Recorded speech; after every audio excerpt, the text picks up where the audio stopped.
Welcome back to Cord Cutting Today, where we break down some of the biggest stories happening in the world of cord cutting, including today. Are media giants in trouble? We know that, but what about Roku, Fire TV, Google TV, and others? What's their future as many people invest in TVs and upgrade less often? We got a new survey of our readers that suggests there may be some trouble ahead for companies like Roku, Amazon, and others. We'll break down what's happening there. Roku did see a very good third quarter. Heavily on ad revenue and subscriptions though. And we got some additional details on DirecTV's new free streaming service called My Free DirecTV. These stories and a whole lot more coming up in a quick second. If you want to learn more about any of them, check out the show notes down below, and in the first pinned comment, I'll put a link to each story we cover there. If you like what we do videos like this every Monday through Friday with breaking news, reviews, how-tos, and more. Hit that subscribe button, hit that thumbs up, let YouTube know you enjoy what we do here. We would really appreciate your support. With that said, let's dive into it. Earlier this year, we did a survey asking cord cutters, over 1,000 of you, if you would be looking at buying a new streaming player this year, upgrading, replacing what you have with something new. Increasingly, you said no. We redid that now many months later, and the number of you that said that you are not interested in buying a streaming player has grown with that. Now, Roku is still the #1 streaming player that people are looking to buy, but only 12.5% of you are interested in buying it. Second place was 4% was Google TV, jumping up to #2. Amazon Fire TV is the third most popular at 3%, and Apple TV, just 1.6% of you said you were planning to buy one this year. Few things coming into factor here. For one, like Apple TV, not surprising they'll be last. There hasn't been a new one in a while. If you're an Apple TV fan, you probably already have one. It's not like there's a new one out there to rush out and upgrade to. But 77.1% of you said you don't have any plans to buy any streaming player right now. I think this is a factor of the transition to smart TVs. Increasingly, people in recent years have been investing not in streaming players, but in new TVs. That's a much more significant purchase. A lot less likely that people are just going to go and pick up a new one. Instead, they're going to ride this one for as long as they can if it works, because they spent hundreds of dollars in this rather than 30 or 40 for a new streaming player. So I think that's a big part of it. But also, there just hasn't been a lot of change. Yes, there's a new Roku Ultra that's a little bit faster with a little bit better Wi-Fi. There's a new Fire TV with similar, faster processor Wi-Fi. But for most people, if you're just streaming Netflix, they're probably looking at this and saying, this is just fine. This is all I need. I don't need more than what I got right here. Because of that, I think it's having a negative impact on the long-term future of Fire TV sales, Apple's, Roku's, and even Google TV. I think Google TV is getting a boost and jumping into #2 because there's been several new models come out this year, helping draw interest in people saying, well, hey, I want the latest and greatest, helping them push up. Even with that, though, over 77% of you said they had no interest in buying that. So we'll keep a close eye on this. 77.1% of you say that. That's up from 73.3%. Just to give you an idea, last spring, how steadily that number continues to grow, and more people say they're not interested in buying a new streaming player. Are you? Are you looking to get a new one? If not, why? If so, why? I'd love to hear from you. All right, Roku reported their third quarter earnings, and it hit $1 billion in revenue, with a strong part of that being platform revenue. So 50% jump to $908 million in platform revenue. Gross profit about 30%. Number of households streamed, they added 2 million new households in the quarter and streamed over 32 billion hours of content, a 20% increase. That's an important number. Remember, Roku's biggest business now is ad sales and subscriptions. The more people stream, especially the more they stream with ads, the more revenue Roku can generate, really helping them grow there. And with that, the Roku channel saw hours increase of 80% year over year, kind of locking its position as a top streaming destination out there to compete with the big names like Disney Plus and others on the market. Roku says they're going to continue to innovate the Roku home screen, see advertising growth, offering third-party platforms to attract wider advertisers, and try to grow the number of people who manage their subscriptions to streaming services through Roku, because then they get a slight cut of that. Notice what they're really not promoting here is streaming players. Now, they do talk a lot about streaming TVs and other things out there, or smart TVs being a main focus, but $1 billion in revenue is very impressive for any company, especially for Roku.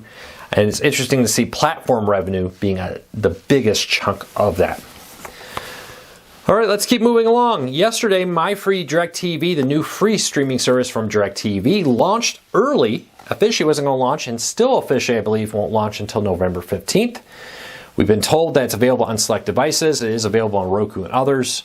More features and other stuff will probably be rolling out between now and the launch. Currently, no DVR. Will that change? I know in my review I talked about no DVR, but there's a possibility that could change before it actually gets its official launch. Much like many other services like Philo and Fubo and Sling TV that have launched free ad-supported services, they're trying to use this to attract people to become users of the app. So if they ever want to become a paid customer, they're already kind of locked in there. They're heavily engaged. Do you think that will work? It's also a way to keep people that maybe were DirecTV customers, dropped it, keep the app because there's free content that maybe they want to keep access to with it. Let me know what you think. Have you tested out the service? I did a full review of it and breakdown yesterday. If you click on our channel name here or youtube.com/cordcuttersnews, you can find that video breaking down everything you need to know about it. But those are two additional things. I expect new features to come and more device support they've already made clear will be rolling out between now and the official launch on November 15th. It seems like a soft launch, like a restaurant doing a soft launch to kind of get the bugs out before they really promote it and try to draw in the masses. All right, AT&T is looking to expand its fiber network to more areas. To do this, they're investing $1 billion in partnership with Corning. They're going to buy a lot of their equipment and partner with them to roll out fiber to more areas and spending $1 billion to do that with it. We'll keep a close eye on this, but they're joining a growing number of companies pushing very hard to get into rural America, into more markets, even into markets where some of their competitors are, and they're trying to get a second offering with it.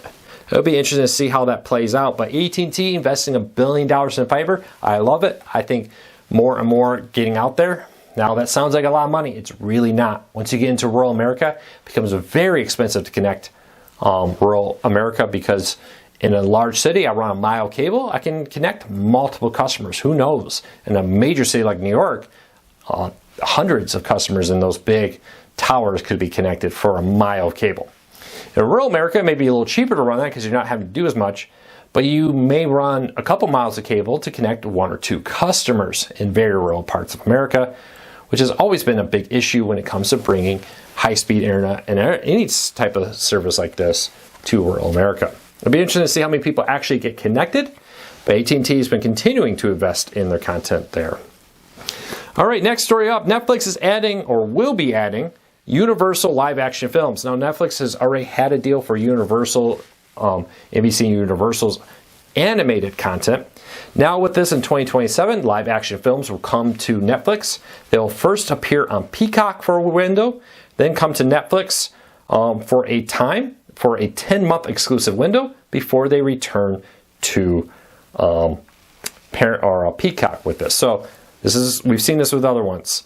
They come to Peacock for a month, a year, whatever it may be, 10 months on Netflix, and then the movie will return to Peacock and stay on Peacock. It's a way to bring additional revenue because I'm sure Netflix is paying handsomely for this. Netflix would like to have more content. Peacock would like some revenue. And now this is a way to do it. Again, this won't happen in 2027, but it's a deal in place now, and this will keep the animated Universal content on Netflix as part of this deal. Also, this has been around a while, but this actually happened during the time I didn't own this site. You know, I sold this in 2020, bought it back in 2023. But Google TV had launched a apps-only interface that looked a lot like a Roku. It's got just basically a bunch of apps like what I'm sitting behind here, but you don't even need to go into a menu like a Fire TV like you do on this. Now, they have been squeezing in more ads again. There are some ads on it, but there are on Roku too.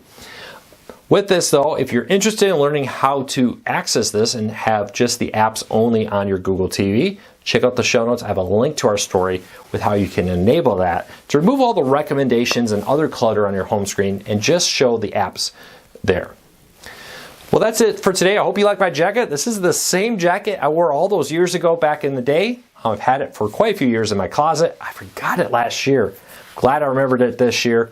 I hope you have a great Halloween if you're watching this on Halloween when I post it. If it's already Halloween come and gone for 2024, I hope you had an amazing Halloween. Stay safe. Have a fantastic day.